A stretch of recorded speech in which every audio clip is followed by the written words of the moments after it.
So now that you guys have a little understanding of bushmeat hunting, I want to talk about some related industries. And I do this because some of these are very close to us and we can have a direct impact on them.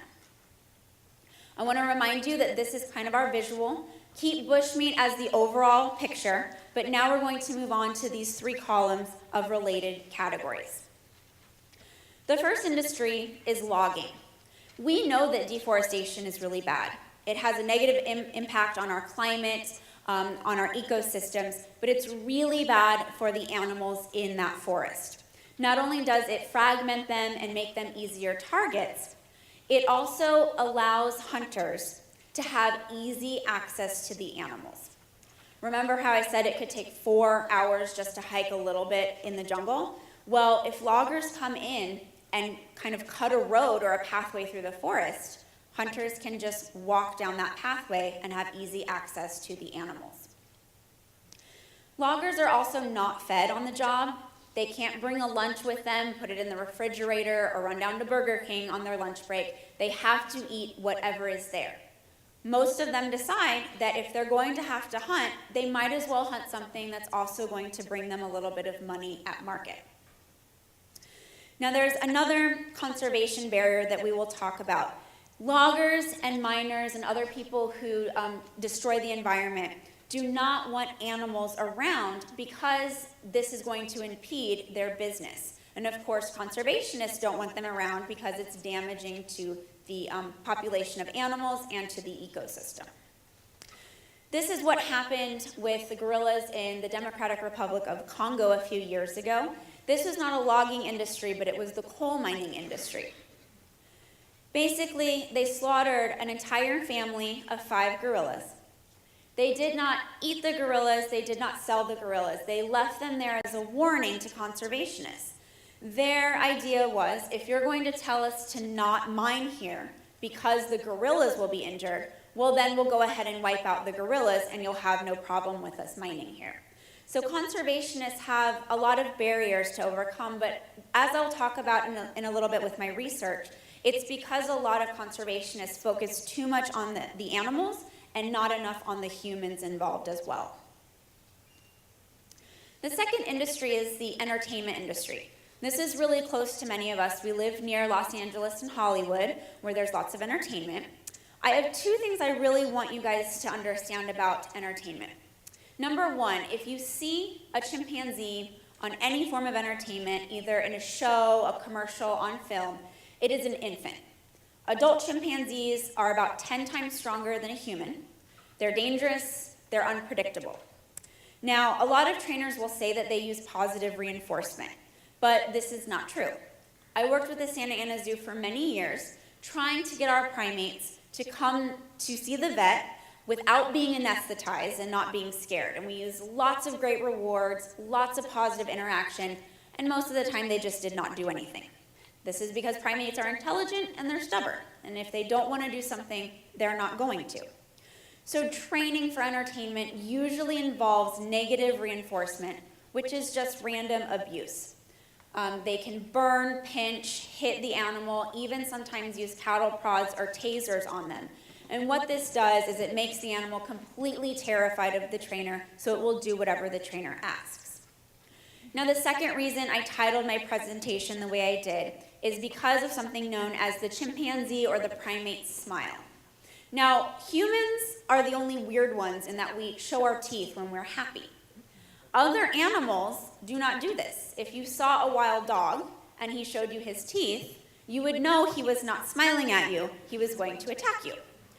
Primates are the same way. When they are smiling, it is a fear grimace. They are terrified for their lives. This can only come about because of negative reinforcement. Sadly, when a primate becomes too old to control, usually about 5 or 6 years old, they are sold to biomedical testing.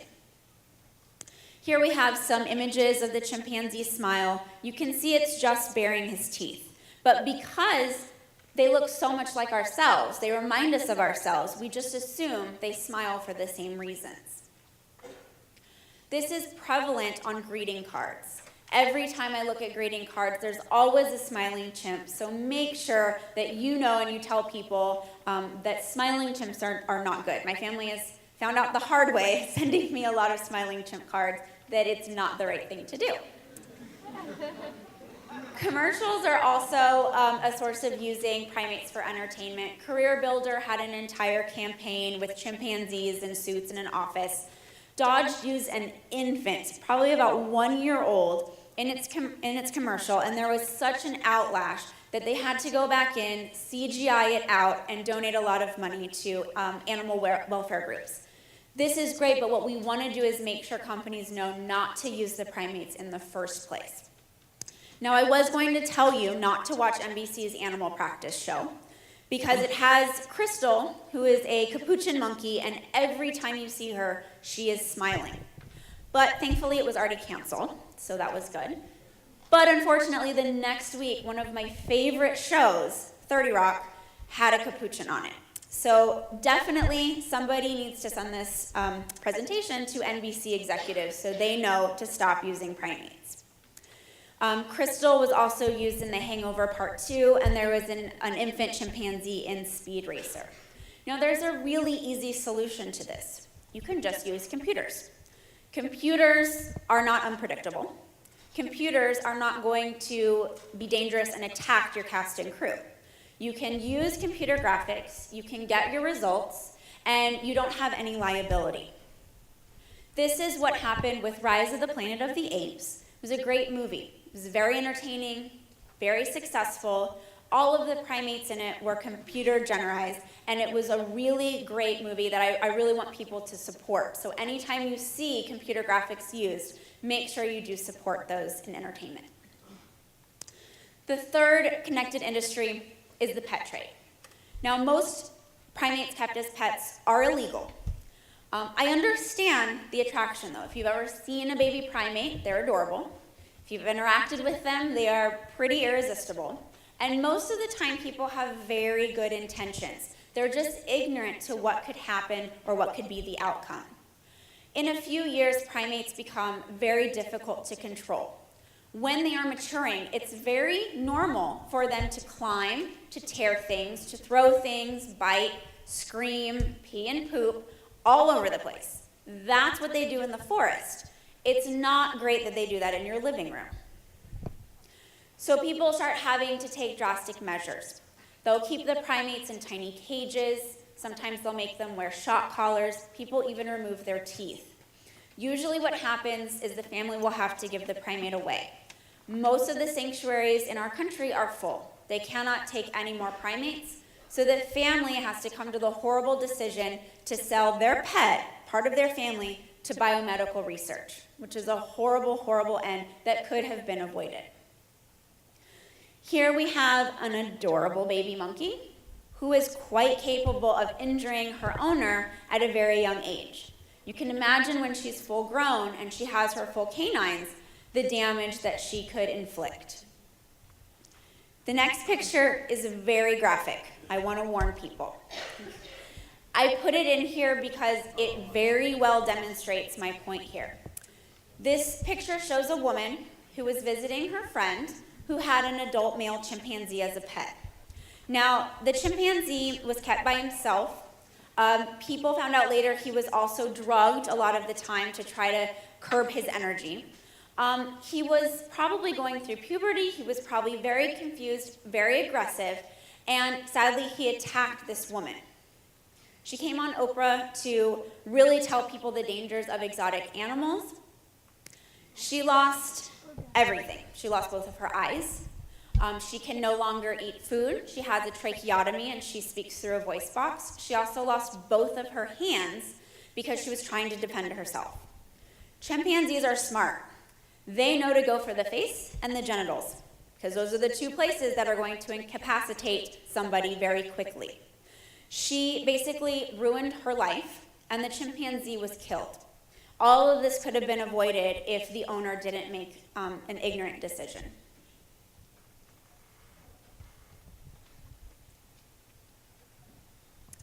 All right, the last connected industry is biomedical field.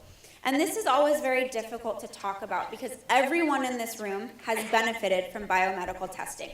We've all had vaccinations, we've all taken medication.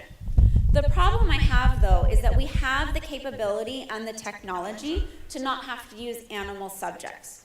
Johns Hopkins has an entire school that progresses medicine without using any type of animal testing.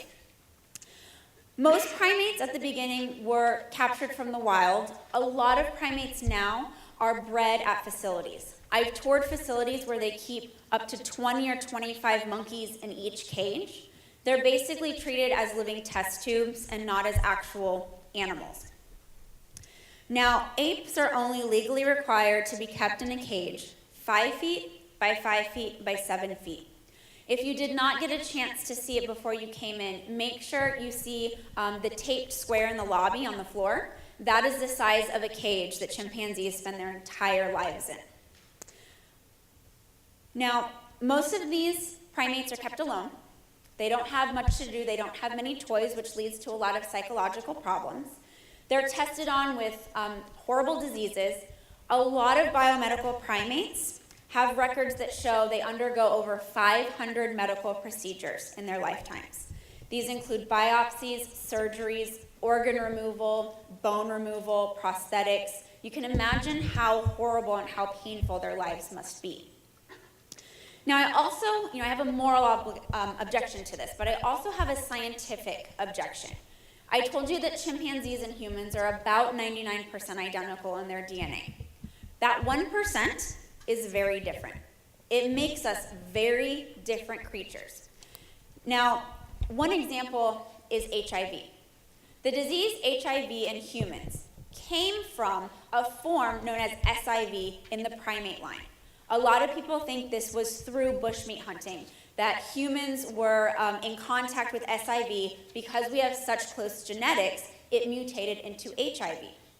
Primates do not develop AIDS, and they do not die from this, the way that humans develop AIDS and die from HIV. Yet we've spent 4 decades and billions of dollars trying to find a cure for HIV by testing it on chimps. Secondly, we know from science class that you can only manipulate one variable at a time. When you add in the psychological stresses and fears, the combinations of medications, diseases, and procedures that the primates have, along with the genetic differences, it's no wonder that we are no farther in finding cures for diseases than we were in the 1970s. So what's the point of all of this? I promise it's not to depress you. I want to first let you all know how important primates are to us, how they are intelligent and emotional beings. You heard in the video that Dr. Fouts was saying they are so closely related to us. We should treat them as relatives. Now, part 2 is going to look at, if bushmeat is so bad, why is it not being stopped? What I have found is that there is a huge lack of knowledge on this. If you remember, a lot of people in here didn't know what bushmeat hunting was, and I encounter that every day. Secondly, conservation research focuses way too much on the animals and not enough on the humans.